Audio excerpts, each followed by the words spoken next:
A intercessão de Maria, parte 3. Nós estamos no terceiro vídeo sobre a série, porque esse tema é muito relevante dentro da cristandade e do pensamento cristão. O texto usado para fundamentar esta doutrina, esse dogma religioso chamado dogma de fé, é a passagem dos evangelhos que Jesus foi ao casamento em Caná da Galileia, onde ele realizou o seu primeiro milagre. Após ser comunicado a Maria pelos serviçais que o vinho tinha acabado, ela comunicou ao filho. O filho a repreendeu e disse: que tenho contigo, mulher, não é chegada a minha hora, parafraseando, tu não tens autoridade sobre mim. Aí eu vou usar a mesma passagem, os mesmos evangelhos, para mostrar como é que eles criam a idolatria através de um texto, distorcendo um texto, que o texto não fala aquilo. Jesus foi comunicado por Jairo que a sua filha tinha sido morta. Jesus foi lá orar pela filha de Jairo. Jairo intercedeu pela filha? Não existe, não é um texto bíblico. Não existe dentro do romanismo um dogma de fé dizendo que Jairo era intercessor. Não diz isso na Bíblia. A sogra de Pedro. Jesus foi comunicado que a sogra de Pedro estava doente. Provavelmente Pedro falou para Jesus Cristo. A Bíblia não diz que o apóstolo Pedro é intercessor. O romanismo não diz que o apóstolo Pedro é intercessor. Não existe a intercessão de Pedro por nós. Não tem isso. Não tem esse dogma de fé. A Bíblia diz que a mulher Ciro-fenícia intercedeu pela sua filha que estava terrivelmente endemoniada.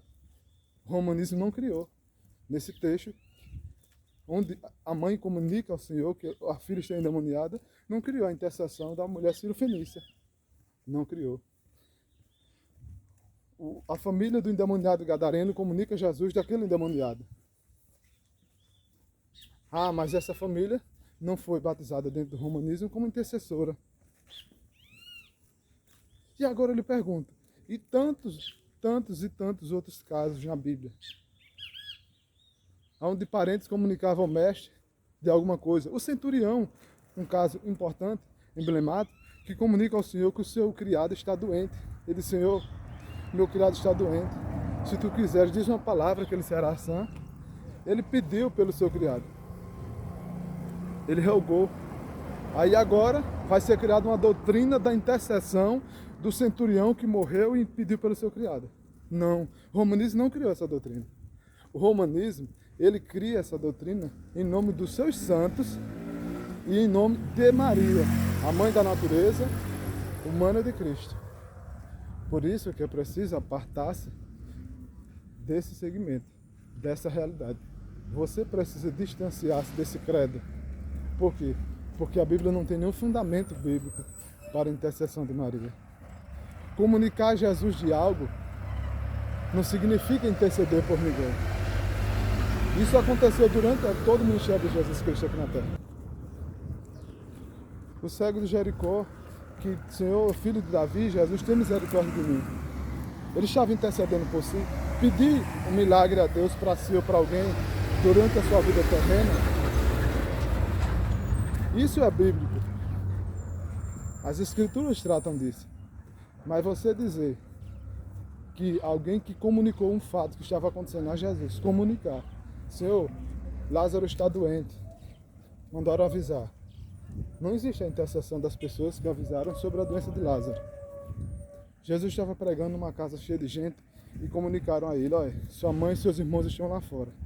Então essas pessoas comunicaram para Jesus que a mãe e os irmãos deles estavam lá fora, estavam intercedendo. Então a intercessão daqueles que comunicaram pela mãe e os irmãos de Jesus. Não tem isso no romanismo. Não tem isso na Bíblia. Vivos intercedem por vivos. Vivo faz prece, oração, súplica, jejum por vivos. Por mortos é necromancia. Consultar os mortos é necromancia. É espiritismo, é as religiões de matriz africana, não é cristianismo. Toda consulta, oração e súplica a morto é necromancia. É espiritismo, é ocultismo, é a prática das religiões de matriz africana, não é cristianismo.